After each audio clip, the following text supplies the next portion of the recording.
It was on April 3rd, 1984 that India created history by sending an Indian cosmonaut Rakesh Sharma for the first time to space. 41 years back, it was a moment of thrill and pride to every Indian to hear him talk from space. Here we are today, sending another Indian cosmonaut, Subhanshu Shukla, on a historic mission on June 10th. India has been making history by sending several successful missions, including Chandrayaan, Mangalyaan, and Aditya L1, setting the standards high in the list of light nations. The Indian Space Research Organization has achieved more than 150 missions, and still many more are in the pipeline. In a short period of time, we will be creating yet another milestone as Subhanshu Shukla will be piloting Axiom Mission 4 to know more about the experience of going to space. India's first cosmonaut, Rakesh Sharma. Welcome to our program, sir. It is indeed a marvelous opportunity to hear it straight from you about your journey to space. We want to refresh our moments of Sare Jahan Se Hacha from you straight away, sir. Well, thank you very much for the invitation, and I'm happy to be here, and I'm looking forward to Sudhanshu's flight as well, just like everybody else in India. I would like to refresh my memory because I was studying during that time. We felt so proud about those moments when we heard your speech from space, sir. Because you were working in the Indian Air Force. And then you had to switch over to the job of becoming a cosmonaut. Well, let me put the record straight. I was in the Indian Air Force, and I became a test pilot as a part of my specialization. Because I was a test pilot, when the selections happened, then they chose from amongst test pilots, and at that time I was young and I was fit and I had the qualification. So I was lucky enough to have been chosen. And then after selection, we moved to Star City in Moscow, just outside Moscow for our training. The training went on for 18 months, which culminated into this space flight. Is the Indo-Soviet space flight of 1984. It was an 8-day mission. And during those 8 days, we carried out experiments which were designed by Indian scientists. We used recording equipment and recorded the results on apparatus which was made by Indians, and we brought the results back. So in a nutshell, that was the training, 1.5 years training for an 8-day space flight. It was an opportunity for you to learn the other language also, no, sir? Yeah, because the entire training was in Russian. Not only the training, all the communication with the crew members, with the mission control while we were in orbit, it was all in Russian. So therefore, we had to learn the language before we started that training. And that was not easy because of the fact that there wasn't very much of time. So we took only about 2 months or so to learn the language. And immediately after that, the technical training started. So after returning from your space adventure, how are you looking at India's journey in the space sector? You're also helping in training Indian cosmonauts for their space journey. Yeah, well, 40 years had passed, as you know. When I returned, I went back to the Air Force and I went back to my test flying career. And after a few years, I moved over to the Hindustan Aeronautics Limited as their chief test pilot, because by then, the Tejas, the LCA, was the destiny to fly, and I was the chief project pilot for the light combat aircraft, which is the Tejas. And then when I left the cockpit, I joined the IT industry, carried on till I was 70. And that's when I retired as the chairman of the board. And so that really has been my journey. And it has been very rewarding and very fulfilling, starting from the Air Force, I'm going up into space, returning back, carrying on with my test flying career. And here I am now, speaking with you, waiting for the second Indian astronaut to go. Coming up in Saturn, I will on the 10th of June. How did India look when you saw it from space? Oh, they're beautiful. And because in our country, as you know, we have everything. We got a long coastline. We got the Ghat section. We got plains. We have business. We got tropical forests, we've got mountains, hills and mountains, Himalayas. So beautiful sights, different colors, different textures. Were you able to count the days inside the earth? It is 8 days, but how was it in space? Like it would have been different, like living in earth and living in space. How was the day and night there? You see, the day and night, it was very unusual because what happens is that it takes just 90 minutes to go around the earth, and half the earth is sunlit, while the other half there is night. So you're transiting from daylight to darkness and then back to daylight every 45 minutes. So you get to see a sunrise and a sunset 45 minutes apart, time and time again, because about 17 orbits you can do, 16 to 17 in a 24-hour cycle. And that's why you get to see those many sunrises and sunsets. The way you travel to space and now the way the modern generation is traveling to space, it's quite different also, because now with the space vehicle, so for you it would have been different. How different was it? Well, I don't know because I will have to compare, but by actually going up in today's vehicles, but from the photographs, I can make out that the interiors are much more comfortable.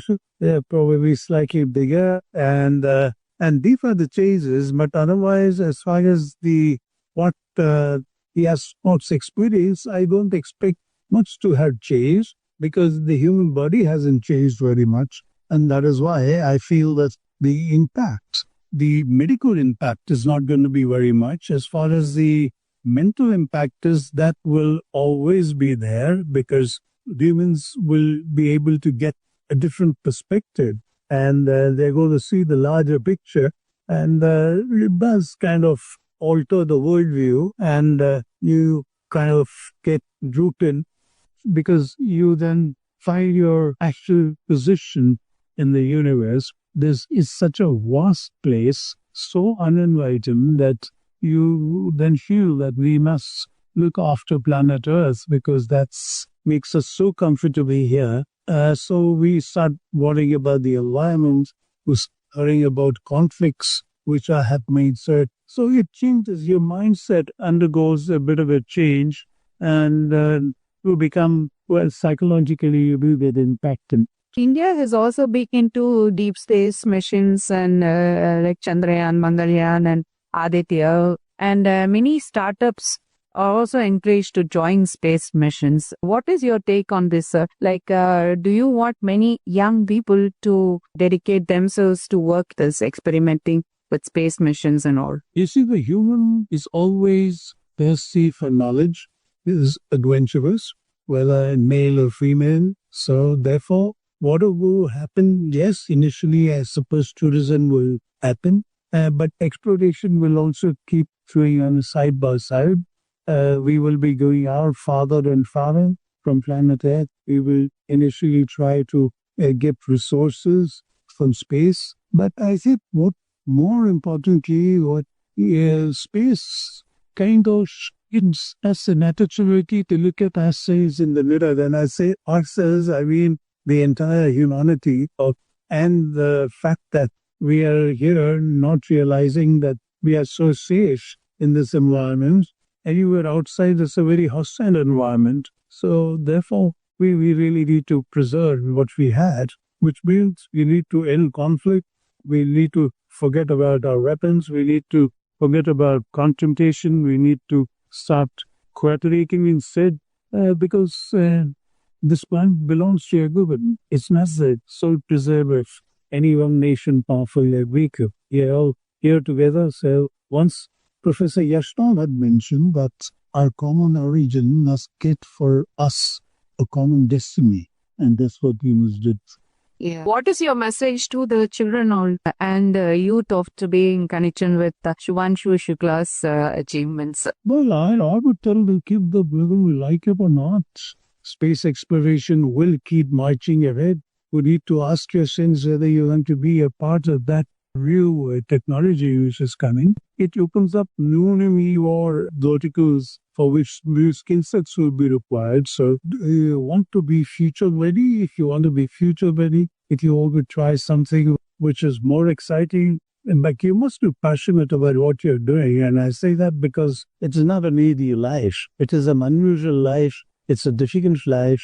It's the life that will need a lot of adjustments. So are you ready for all that? We progress. And so, but we have to fix the way we live together as a community.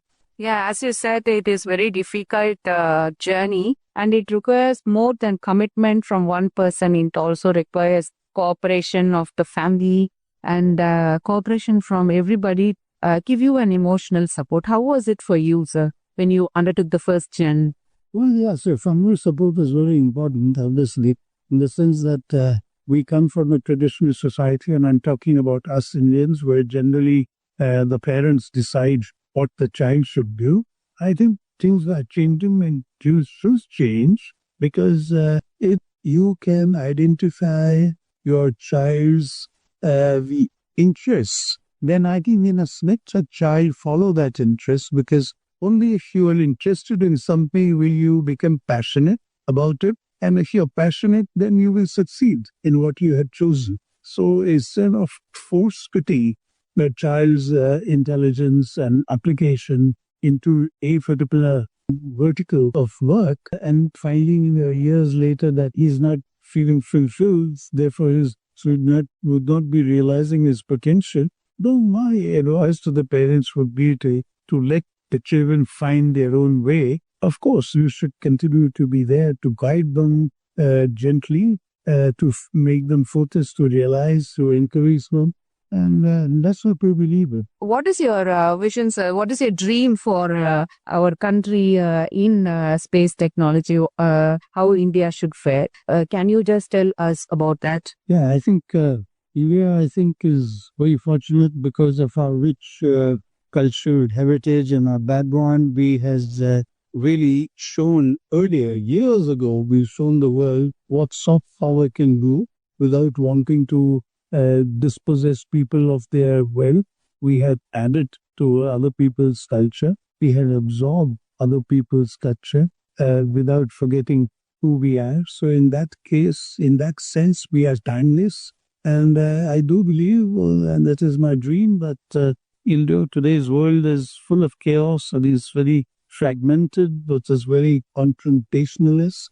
But I think that today, the way India is moving, the way ISRO has moved, it has not been in competition with anybody. In fact, whatever ISRO has done, they have shared their data openly with everybody. And it is our heritage which tells us Vasudhaiva Kutumbakam, which says that the world is one family. We have seen many, many examples of that, whether it was during COVID and whatever we've shared with the rest of the world, we truly are attempting to show the world that we do believe we are walking a talk. And if we say the world is one family, our actions support this particular ancient statement, which is our ideology. So, and I'm hoping that India will be the modern leader in the years to come of this world. And if we will succeed in our mission, which I am quite confident we will. Thank you so much, sir, for spending your time with us. Welcome. You were listening to an exclusive interview with India's first astronaut, Rakesh Sharma.